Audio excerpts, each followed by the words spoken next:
et un peu de bière fraîche. Et mais du vin aussi, enfin, surtout la bière fraîche. Elle est formidable quand elle est bien glacée.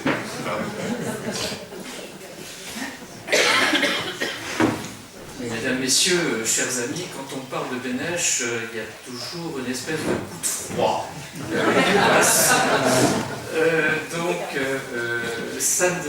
Cette soirée ne dérogera pas à ce qui est habituel. Alors, je ferai tout d'abord quelques remarques liminaires, autobiographiques sur le cheminement de cet ouvrage. Et puis, je rappellerai le parcours d'Eldar Beneš que la plupart d'entre vous connaissez, mais qui mérite peut-être d'être rappelé avant d'expliquer les problèmes que soulève ce parcours. Lors des premiers contacts que j'ai eus avec mon éditeur à propos de cette biographie d'Eldar Beneš, très enthousiaste, il m'avait demandé, visiblement par réflexe professionnel, si j'avais quelques scoops à lui lire. Alors, en biographe consciencieux, je me suis mis à suivre les pistes possibles. J'ai fouillé les mémoires, les archives, j'ai dépouillé des dizaines de milliers de documents pour cette biographie. Rien sur une éventuelle liaison du Premier ministre des Affaires étrangères, puis second président de la République tchécoslovaque. Et puis, comme tout un chacun, soucieux de modernité, je suis allé sur la toile. Et Eureka, j'ai trouvé que le récit d'un descendant, d'un aristocrate de Bohême, qui affirmait que son aïeul avait hérité du lit dans lequel Madame Beneš aurait succombé au charme d'Aristide Briand. J'approfondis la piste, j'interroge les spécialistes d'Aristide Briand qui me dit que Briand était un chaud lapin et que ce n'est pas à exclure. Et puis, je vais plus loin, je fouille les carnets intimes d'Anna et d'Edvard Beneš, j'approfondis encore leur correspondance mutuelle et je ne trouve absolument rien. Testus unus, testus nullus, je laisse tomber la piste.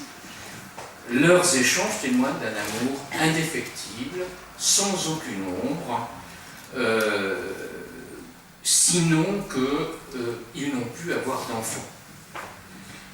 Une grossesse d'Anna n'est pas arrivée à son terme fin 1919, elle a subi des traitements infinis, un épisode opératoire, mais impossibilité pour Anna d'avoir une descendance. Alors, en matière de scoop intime, j'ai dû me rabattre modestement sur la sociabilité amicale, les neveux, les enfants des proches parents, qu'ils aiment recevoir dans leur villa de Sezimovo-Ousti, près de Tabor, leurs chiens. J'ai enquêté sur leurs chiens, Jerry et Toga, qui ont visiblement compté pour eux à des moments difficiles. Alors, le biographe remet son ouvrage sur le métier. Le scoop ne serait-il pas que Beneš était un franc-maçon caché depuis son passage à Paris en 1905 ? Cette idée démange tous ceux qui habitent l'idée de complot. Si la Tchécoslovaquie a été créée en style, c'est qu'il y aurait eu une grande action souterraine maçonnique contre la catholique Autriche-Hongrie, avec les francs-maçons, bien sûr, Masaryk et Beneš en tête. Alors, même chose, recherche, l'appartenance à la franc-maçonnerie de Stefanik, Masaryk ou Beneš dès la guerre, ayant été reprise par des témoins et même par quelques historiens. Pour Masaryk, il s'agit d'une légende, malgré la proximité du fondateur de la Tchécoslovaquie avec les francs-maçons, on a pu parler à ses propos de maçons sans tablier. Pour le Slovaque Štefanik, les recherches d'un de mes doctorants, auteur d'un bel essai biographique, ont prouvé qu'il n'en était rien, aucune trace, aucun hommage maçonnique n'est rendu à Štefanik au moment de son décès en Slovaquie.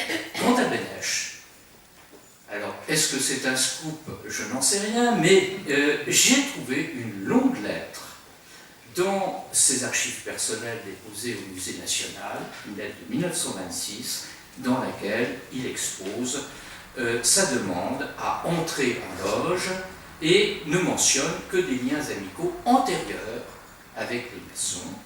Il n'a donc été maçon qu'à partir de 1927. Et du fait de son élection à la présidence de la République en 1935, il n'a ensuite entretenu que des liens distendus avec ses frères. De fait, il semble bien difficile de découvrir des scoops chez Beneš. Sa vie personnelle se confond avec sa vie professionnelle, comme souvent chez les hommes politiques, mais plus encore que chez d'autres, sa vie privée a été mangée par sa vie politique, par son activité de ministre puis de président. Et son épouse l'a très fidèlement accompagné, jouant à ses côtés un rôle aussi important qu'il était discret pour le décharger de toutes les tâches matérielles et l'épauler avec constance. Ils ont vécu pendant plus de 4 décennies, de 1906, date de leur rencontre, à 1948, un amour marital tout à fait remarquable. Et c'est peut-être là le scoop. Il n'y a pas eu de coup de canif dans leur union. Et l'essaim de femmes empressées, de jeunes ou moins jeunes femmes empressées autour de Beneš à Genève, à la Société des Nations, ne semble pas avoir troublé le moins du monde ses relations avec son épouse Anne.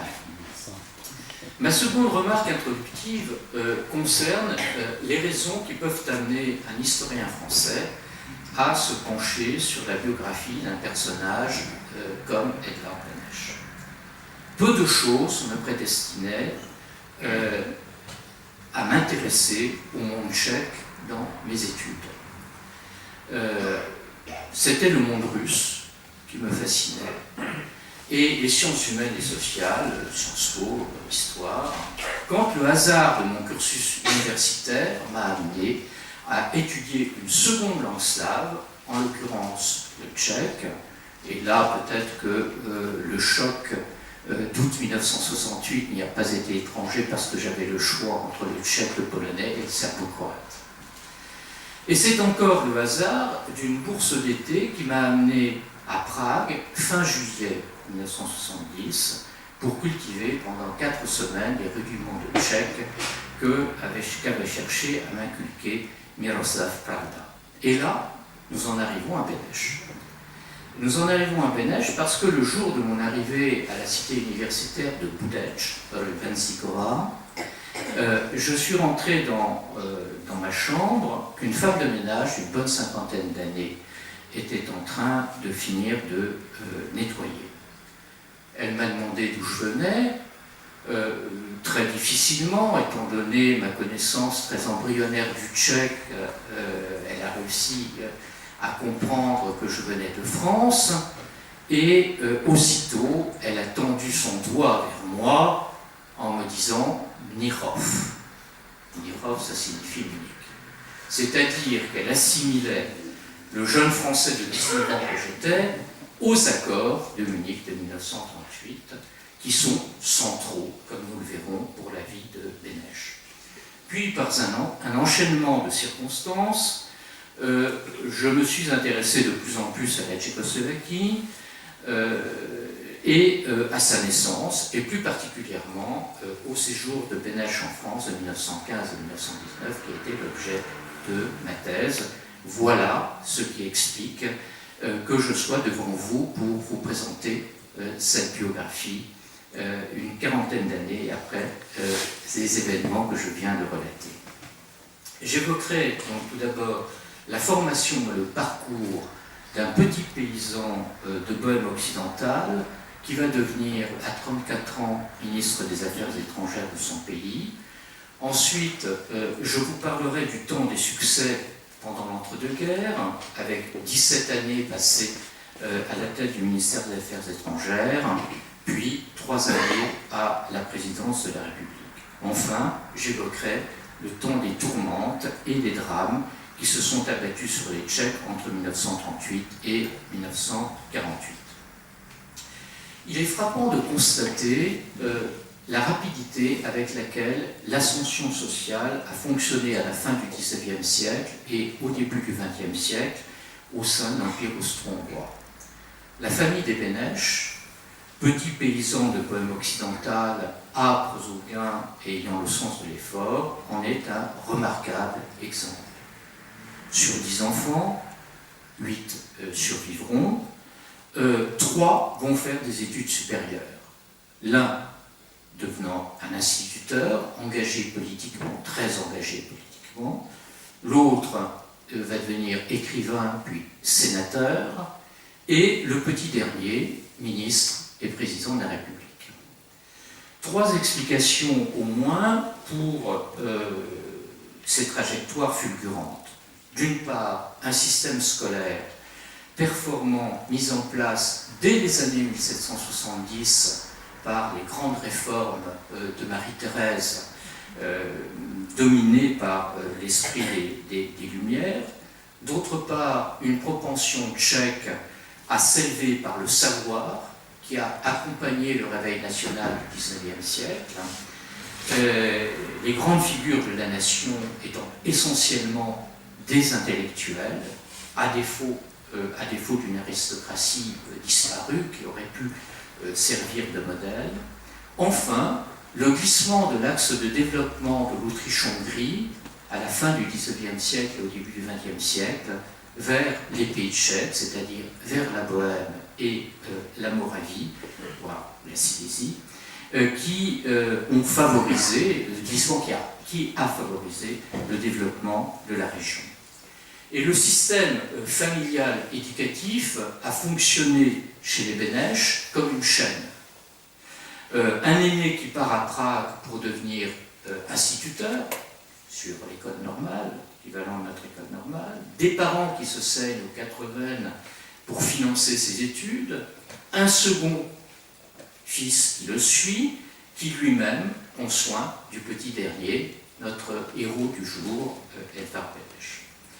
Le jeune Edvard Beneš, donc, est né le 28 mai 1884, a poursuivi ses études au lycée de Vinohrady à Prague, où il a obtenu son baccalauréat à 19 ans, le secondaire, durant une année de plus qu'en France, en pays tchèque à l'époque. Il commence ses études à l'université Charles en vue d'une carrière d'enseignant.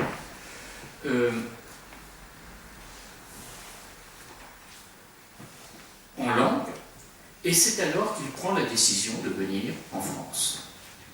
Il se considère alors comme marxiste, et il va financer d'ailleurs son séjour en France par les dépêches qu'il envoie à l'organe du Parti social-démocrate, le Pravo Lidu.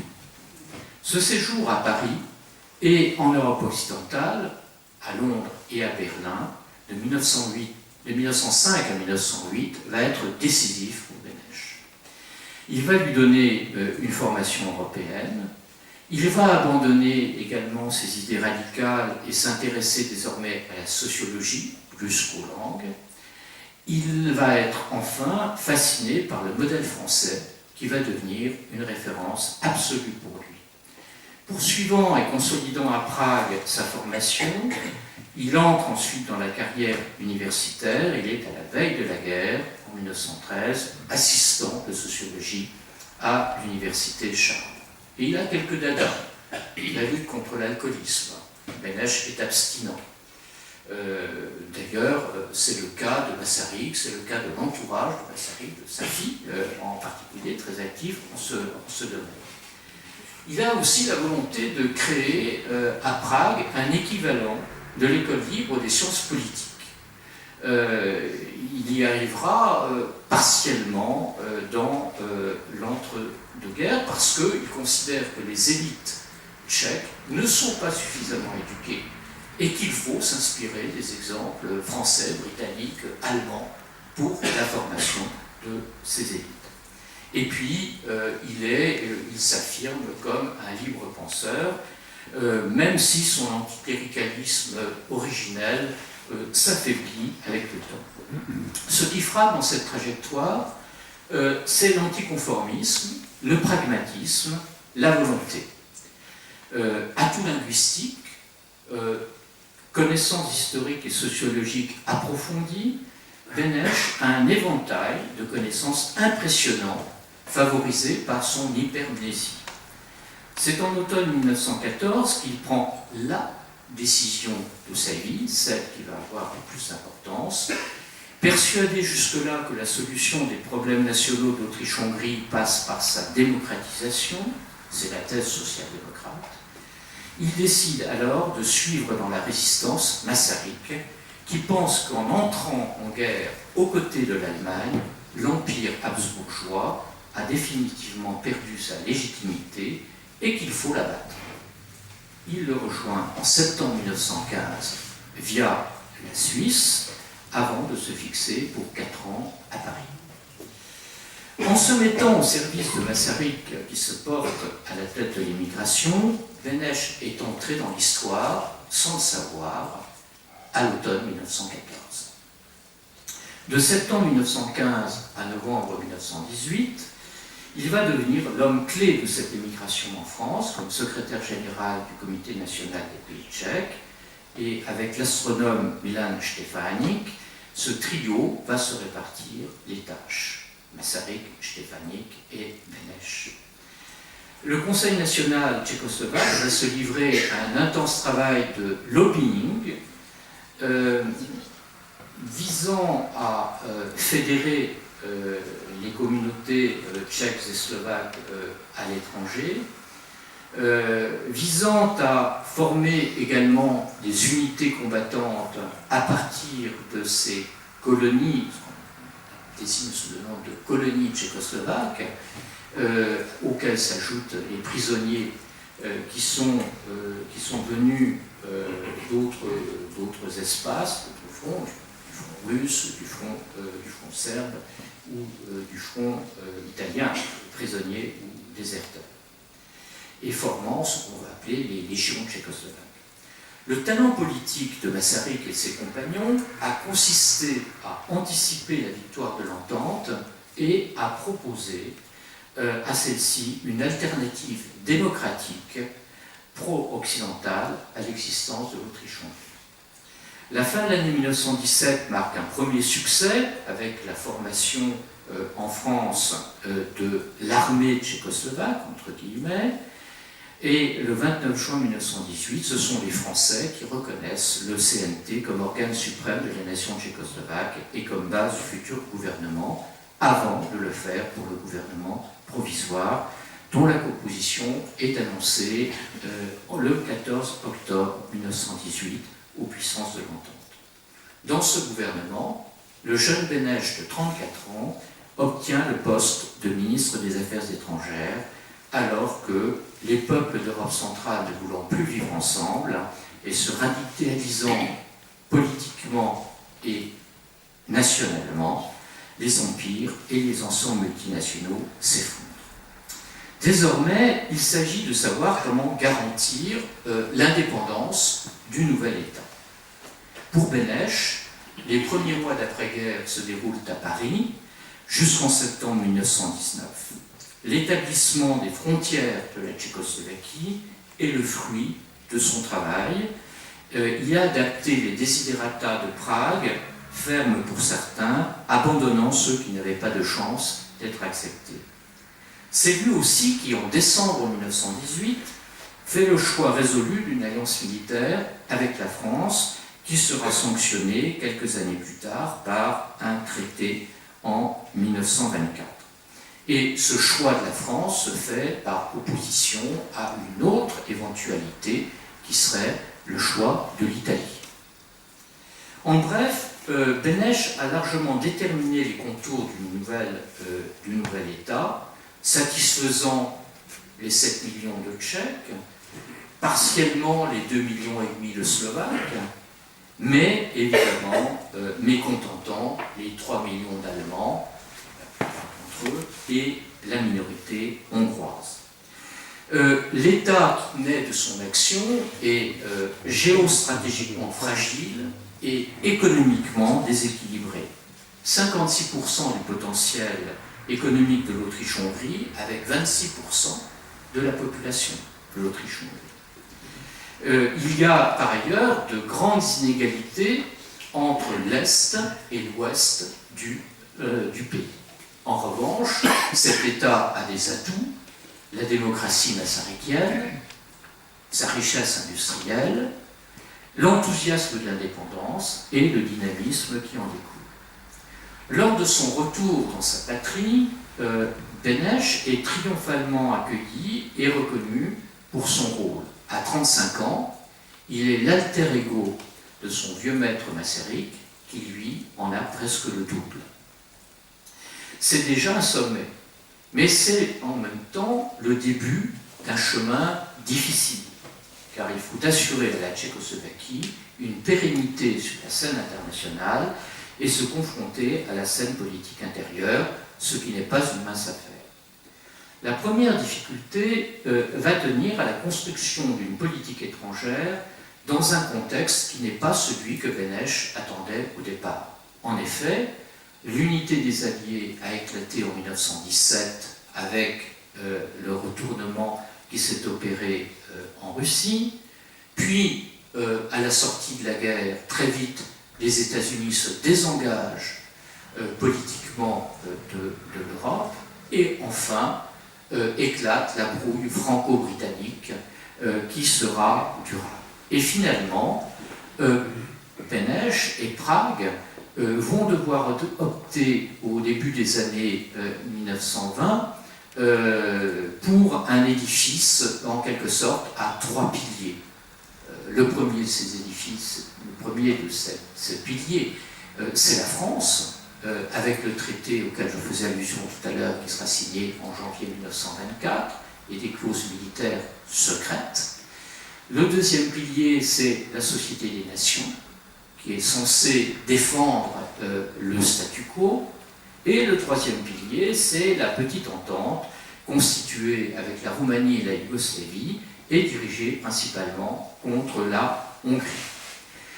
La seconde difficulté tient au poids de la politique intérieure, à la fois sur la politique étrangère et dans le domaine partisan.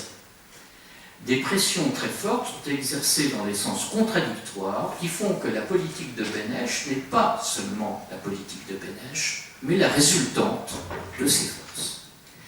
Pression des sociodémocrates contre une politique militaire ou militariste, contre une politique anti-allemande et contre une politique anti-soviétique qui serait trop affirmée.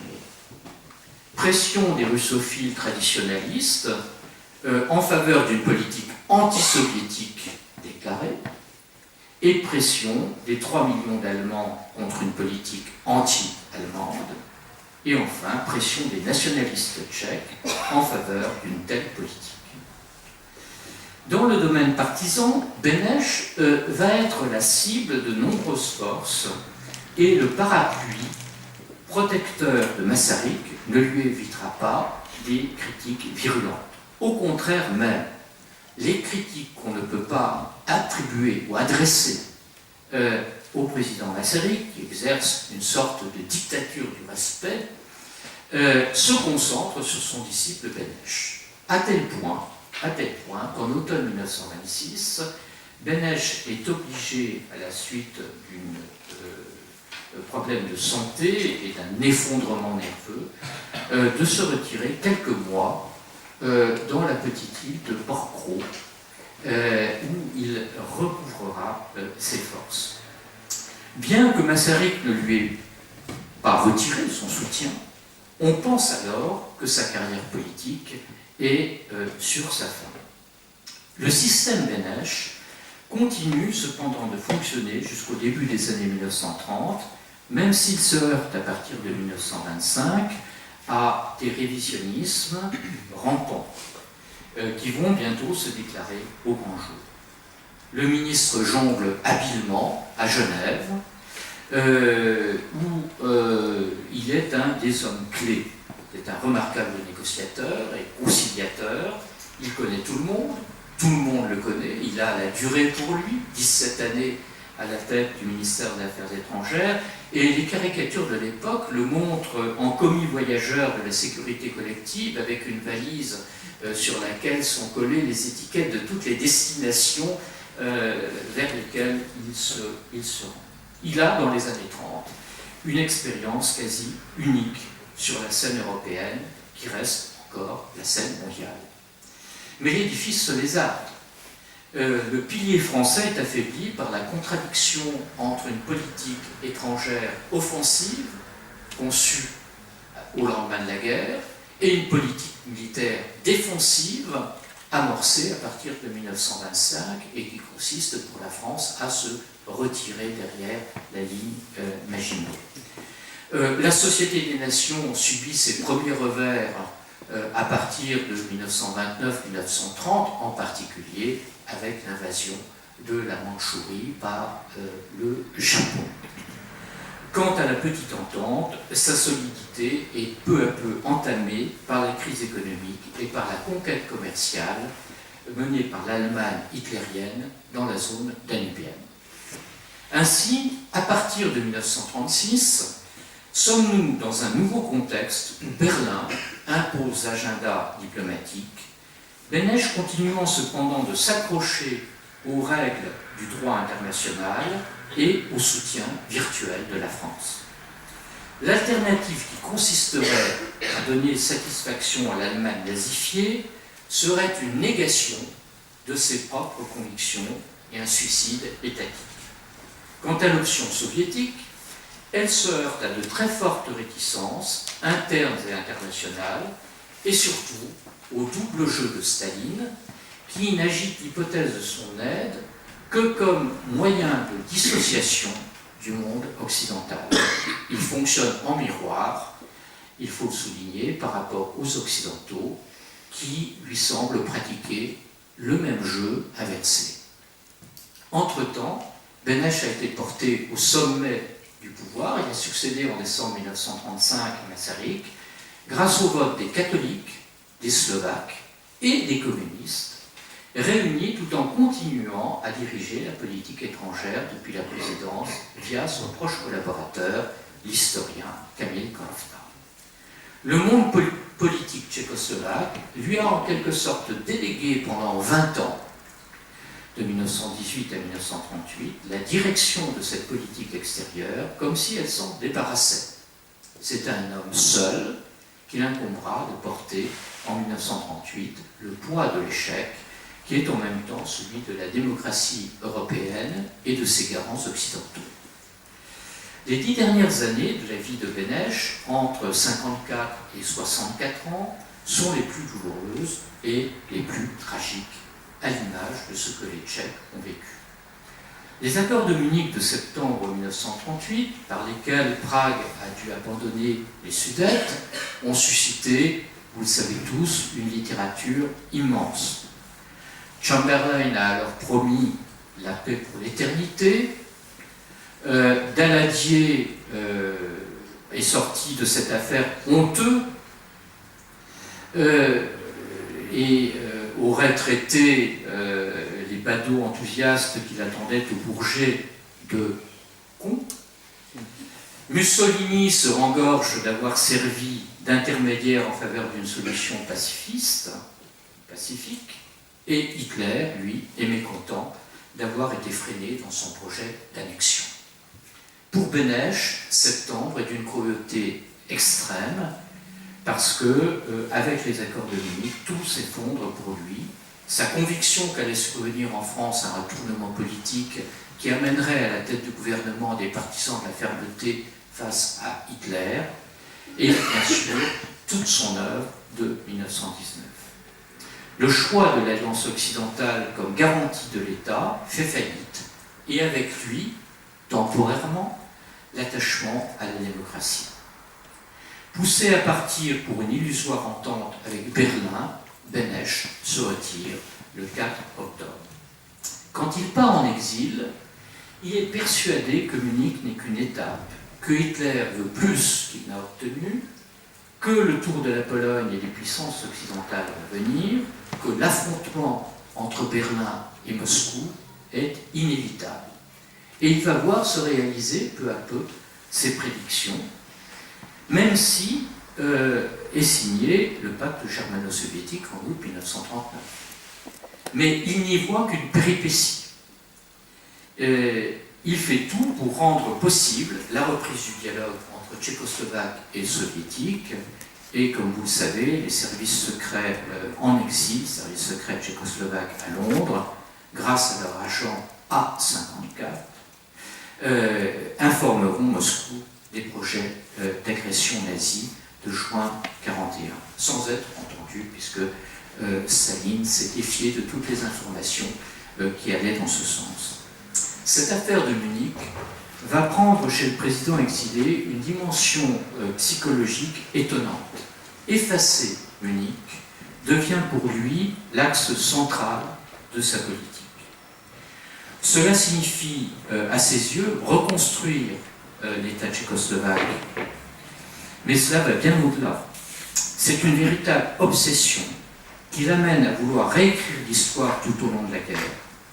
L'historien tchéco-américain Dan Hauner, qui est intervenu en ces murs il y a quelques années, a montré avec quelle ténacité Benesch a tenté de masquer sa proposition de septembre 1938 visant à céder une partie du territoire tchécoslovaque à l'Allemagne.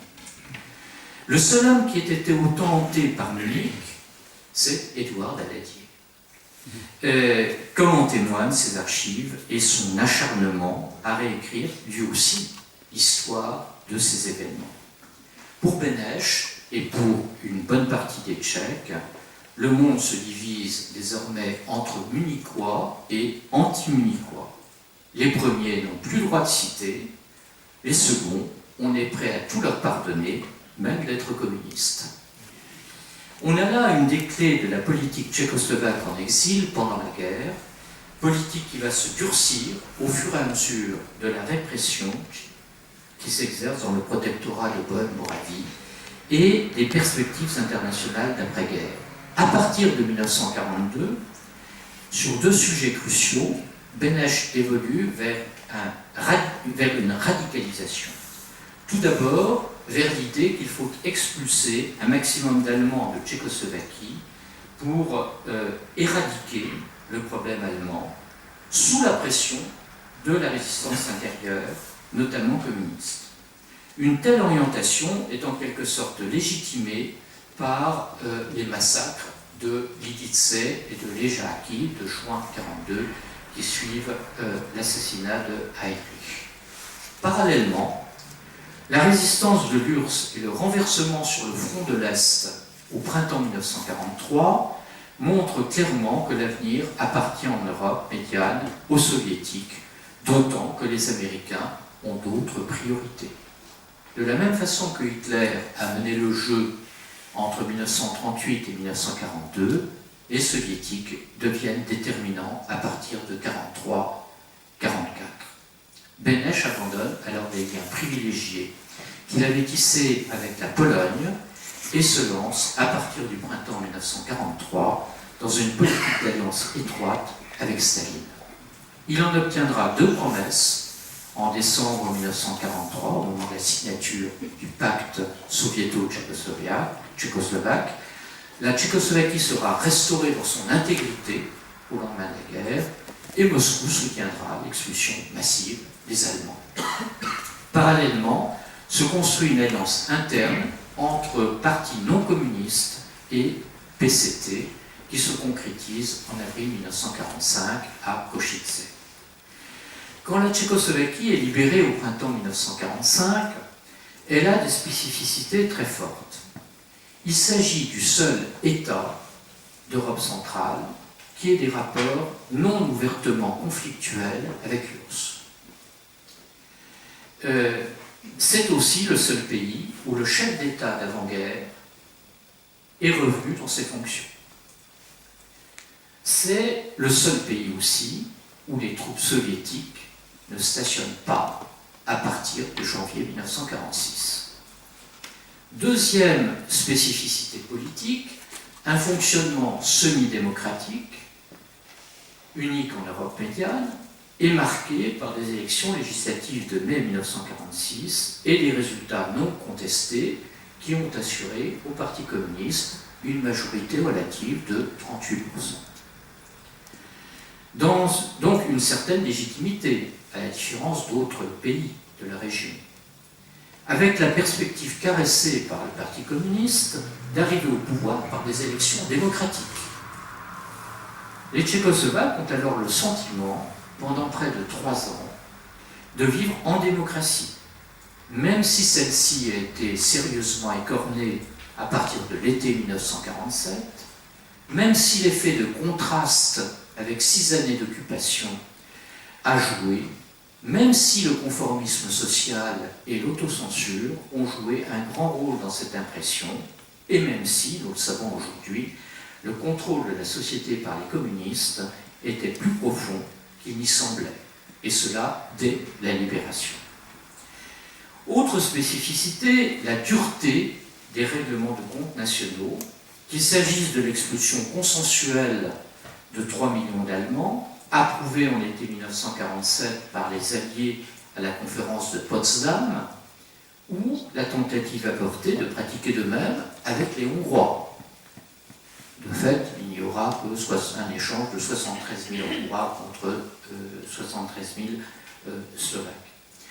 La question du principe de la responsabilité collective des Allemands est aujourd'hui contestée sur le plan du droit international, mais historiquement, l'adhésion de 90% des Allemands des Sudètes au Parti socialiste national de Heinlein lors des élections municipales du printemps 1918 ne peut pas être oubliée après les horreurs de la guerre. Nous sommes dans un monde de brutalité qui se situe dans le sillage de la violence de l'occupation, avec l'épuration, ses procès, ses condamnations, et cette judiciarisation de la scène politique tchécoslovaque est d'ailleurs le décalque du procès de Nuremberg. Dernière spécificité majeure, l'instauration progressive, l'instauration plutôt brutale du monopole communiste le 25 février 1948, formellement à l'occasion d'un scénario de crise gouvernementale, de fait, à la suite des injonctions de Moscou depuis l'été et surtout l'automne 1947 qui a vu la création du Cominform.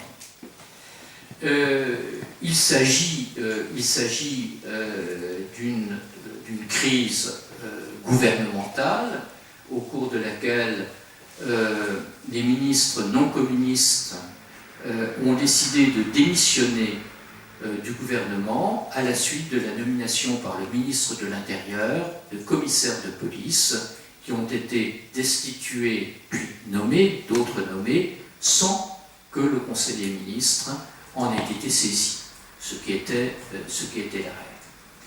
Les ministres non communistes viennent voir Beneš et lui demandent s'il accepterait ou non leur démission. Beneš s'engage à ne pas accepter leur démission, ce qui devrait amener à un blocage qui devrait déboucher sur des élections législatives que les ministres non communistes envisagent de gagner. Car effectivement, la situation s'est dégradée, les communistes sont moins populaires et il pourrait y avoir là un renversement. Or, que va-t-il se passer? Eh bien, contrairement aux attentes, Beneš, soumis à une très forte pression de la rue, organisée par les communistes, va accepter la démission de ses ministres. Et le 25 février 1948, on aura peut-être l'occasion de revenir dans la discussion, le 25 février 1948, eh bien, c'est un régime, c'est un gouvernement monocolore, en quelque sorte, malgré quelques apparences de pluralisme, qui se met en place, et c'est le monopole communiste qui est institué. Benesch est malade, il faut le savoir, soumis aux pressions de Gottwald, craignant des affrontements violents, il a cédé, il a accepté ses démissions. S'en définit la démocratie. Il refuse de signer la nouvelle constitution de démocratie populaire qui lui est amenée, et il va démissionner pour se retirer dans sa villa de Sesimovo-Usti, où il meurt quelques mois plus tard, au début du mois de septembre 1948. Et ses obsèques seront la dernière grande manifestation d'attachement public des Tchèques à la démocratie après le rassemblement Sokol de l'été 1948. Vous l'avez compris, et maintenant je voudrais développer quelques réflexions sur le parcours de Benesch et cette aventure qui se termine tragiquement. Vous l'avez compris, Benesch est l'homme clé pour comprendre la tragédie tchèque du XXe siècle. Il est lié à la naissance ou renaissance de l'État, à ses difficultés à survivre, à la disparition de la démocratie. Beaucoup plus que Masaryk, qu'il était loin d'égaler sur le plan de la stature intellectuelle, il a incarné le drame tchèque du XXe siècle. Au cours de la première partie de sa vie, il a ancré son pays et ses compatriotes dans une occidentalité ouverte contre le provincialisme tchèque. Il est frappant de constater à quel point il a voulu introduire à Prague un modèle français. Ce modèle qui le fascine et qui est une façon d'accéder à la modernité occidentale en se dégermanisant. Politiquement, ses liens avec Paris ont été très étroits pendant plus de 20 ans, mais il ne néglige pas pour autant les équilibres entre les capitales occidentales. Ça lui sera reproché d'ailleurs du côté français. Bruxelles, Londres surtout, lui importe. C'est aussi un démocrate, il faut le souligner, malgré des pratiques qui sont parfois un peu moins, un autoritarisme qu'on lui a souvent reproché, un usage des services secrets dont il a fait souvent usage, un usage abondant, mais c'est un démocrate en ce sens, et cette conviction ne le quittera pas, et c'est ce qui l'a amené à démissionner en 1948, en ce sens qu'il croit très profondément à la supériorité de la démocratie parlementaire sur tous les autres systèmes politiques.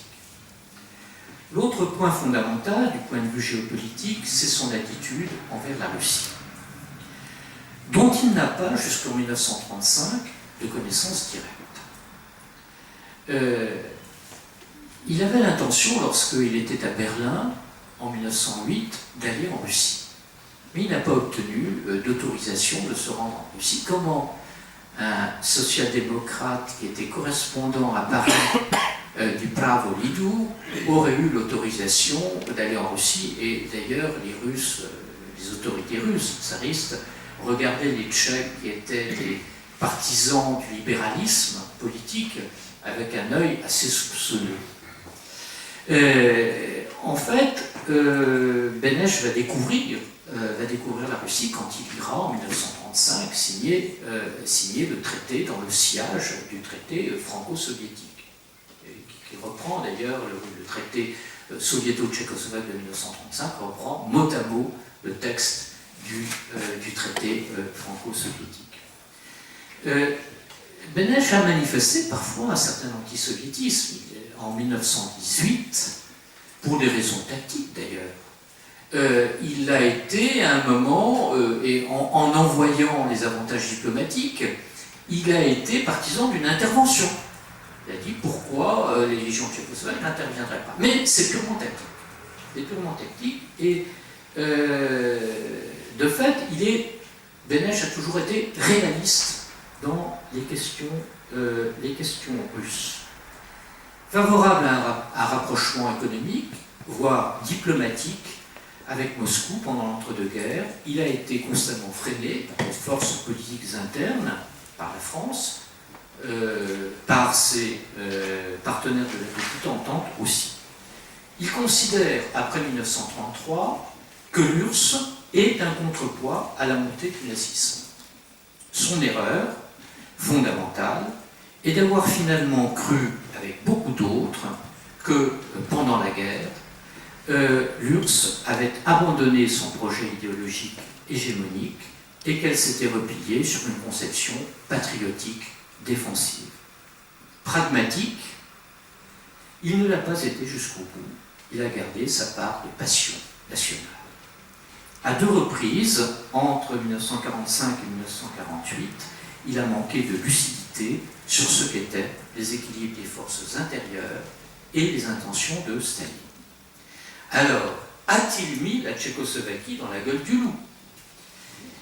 Ou lui a-t-il assuré quelques années de répit entre 1945 et 1948? Le débat n'est toujours pas tranché, mais il faut rappeler que s'est développée, après 1945, une véritable conception de la Tchécoslovaquie comme société intermédiaire en Europe. Placée au centre de l'Europe, elle aurait vocation à être un pont, voire une synthèse, entre l'Est et l'Ouest. Pays ethniquement slave, culturellement occidental, elle devrait servir d'intermédiaire entre l'URSS et l'Occident. Et on peut voir dans cette position une sorte de messianisme de la médiation. Tous les écrits de Beneš, depuis la fin de la guerre et déjà pendant la guerre, sont inspirés par cette conviction. La marge de manœuvre que lui accorde l'URSS donne une certaine crédibilité d'ailleurs à cette thèse. Mais Beneš a compris trop tard que Moscou s'était offert en Tchécoslovaquie une vitrine démocratique qui n'avait qu'une fonction temporaire. Dès que les rapports Est-Ouest se durcissent en 1946 et 1947, Staline n'a plus besoin de cette vitrine, mais d'un bloc consolidé. C'est le sens du coup de force de février 1948. Et Beneš est considéré par certains comme un complice involontaire de Staline. Il est de fait la victime désespérée de la division du continent en deux et de la guerre froide. Il est trahi par l'URSS comme il a été trahi par la France auparavant. Nous sommes là au cœur de l'appréciation de son action à la fin de sa vie, qu'on pourrait traduire par une question. La Tchécoslovaquie aurait-elle pu bénéficier d'un statut différent, d'une neutralité à la finlandaise ou à l'autrichienne, si elle avait mené une autre politique? La clé de la réponse, malheureusement, je ne l'ai pas, nous ne l'avons pas, elle est dans les archives moscovites. On peut avoir des doutes sur la marge de manœuvre possible de Prague en raison de l'intérêt économique que représente dès 1944 pour Moscou la Tchécoslovaquie. Vous savez que l'uranium tchécoslovaque va être immédiatement orienté dès 1945 vers Moscou dans sa totalité. Et l'intérêt, bien sûr, géopolitique, puisque la Tchécoslovaquie est devenue frontalière de l'URSS et que, par conséquent, géopolitiquement, elle devient importante par sa longueur et par sa pénétration dans le monde occidental, de l'Ouest. On avait vu la réaction en 1968. Comme le disait Beneš, certains de ses interlocuteurs occidentaux en 1946 et 1947, et il le répète à plusieurs reprises, ce n'est pas de notre faute si vous nous avez laissés seuls face aux soviétiques. Et comme il y a un syndrome de Yalta chez les Polonais et chez les Français, il y a un syndrome de Téhéran chez Beneš. Il dit c'est à Téhéran que les Occidentaux ont abandonné l'Europe centrale. Et c'est vrai que c'est à ce moment-là que l'hypothèse avancée par Churchill d'un débarquement dans les Balkans, qui aurait changé la carte géopolitique de l'Europe centrale, que cette hypothèse a été rejetée à la fois, pour des raisons différentes, bien évidemment, par Staline et par Roosevelt. Je reprendrai volontiers ici le concept de puissance irrésistible. L'Allemagne tout d'abord, l'URSS ensuite, quand le déséquilibre est tel que la lutte armée devient suicidaire. Parmi les péchés de Beneš, outre Munich, pourquoi ne pas avoir résisté à ce moment-là? Outre l'attitude envers l'URSS, pourquoi avoir cru aux promesses de Moscou? Ou l'acceptation des communistes, pourquoi leur avoir accordé tant de place en 1945? La demande de la République tchèque d'entrer dans l'Union européenne a remis sur le devant de la scène la question de l'expulsion des Allemands des Sudètes, à laquelle je faisais allusion tout à l'heure, avec l'activité très vigoureuse des organisations des expulsés en Bavière. Quelle est la légitimité de cette décision qui repose sur une responsabilité collective? Comment la société tchèque, persuadée de son démocratisme, peut-elle assumer cette tâche dans son histoire? La gestion de cette mémoire est complexe et fait toujours partie des traumas d'une identité en reconstruction après la chute du régime communiste. L'élection du président de la République, la dernière élection en président de la République en République tchèque, a bien montré à quel point cette question était extrêmement sensible. Comme vous le constatez, Edvard Beneš a donc été au cœur de l'histoire tchèque de la première moitié du XXe siècle. Se résume en lui aussi bien l'histoire tchécoslovaque que l'histoire européenne. Je parle souvent de l'espace tchécoslovaque comme d'un sismographe européen. Beneš est au cœur de la machine en question de 1914 à 1948, et je crois que rien que pour cela, il méritait bien une biographie française.